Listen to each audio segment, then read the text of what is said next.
On April 4, 1968, Martin Luther King Jr. stepped onto a motel balcony in Memphis, Tennessee. Minutes later, a single rifle shot echoed across the courtyard. And within hours, one of the most influential voices in American history was gone. He was staying at the Lorraine Motel while supporting sanitation workers who were on strike. The civil rights movement had shifted from marches to economic justice, and King's message had grown broader, and in some circles, more controversial. At 6 o'clock in the evening, he walked out onto the balcony outside room 306. Witnesses were nearby. Friends stood below. The moment was ordinary. Then the shot came from across the street. King was struck in the jaw and neck. He was rushed to St. Joseph's Hospital. At 7:05 p.m., he was pronounced dead. Within 2 months, a suspect was captured. James Earl Ray. He had fled the country using a false passport. He was arrested at London's Heathrow Airport in June of 1968 and later extradited to the United States. In 1969, Ray pleaded guilty to the assassination and was sentenced to 99 years in prison. That should have closed the case. But it didn't. Because just days after pleading guilty, Ray recanted his confession and claimed he had been part of a larger plot. He insisted he was not the sole gunman. Now here is where the story becomes complicated. The official investigation concluded that James Earl Ray fired the fatal shot from a bathroom window in a rooming house across from the Lorraine Motel. The rifle recovered was linked to him. Fingerprints connected him to the scene. He had purchased the weapon. But over the years, questions continued to surface. In 1979, a congressional investigation reviewed the assassination and concluded that while Ray likely fired the shot, there was a possibility of a broader conspiracy, though no conclusive evidence of such a conspiracy was established.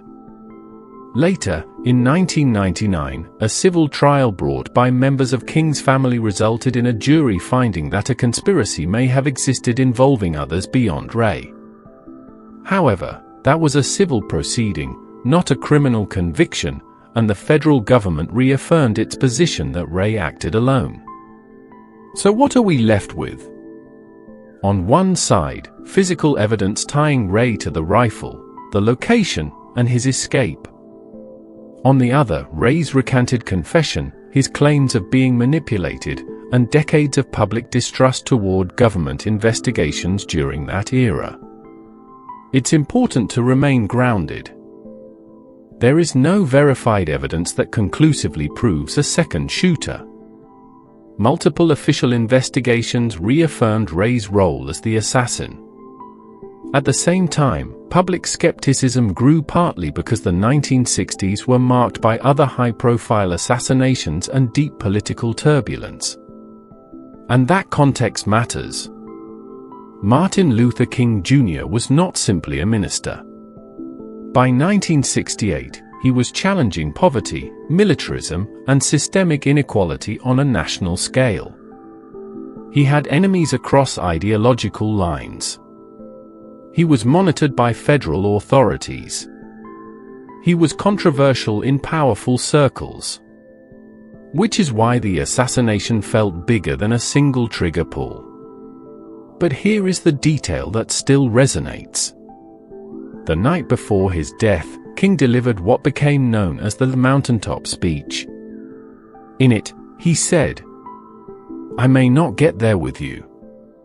He spoke about longevity, about not fearing any man, about having seen the promised land. Those words, spoken less than 24 hours before his assassination, have echoed ever since. Not because they prove anything about the shooter, but because they turned his final public appearance into something that feels almost prophetic. Officially, James Earl Ray killed Martin Luther King Jr. Historically, there remains the conclusion supported by federal investigations. But emotionally, the case never felt small. Because when a leader at the height of influence is shot on a balcony in broad daylight, during one of the most volatile decades in American history, the impact extends far beyond the courtroom. And sometimes what keeps a case alive is not the evidence. It is the moment, and what that moment represented.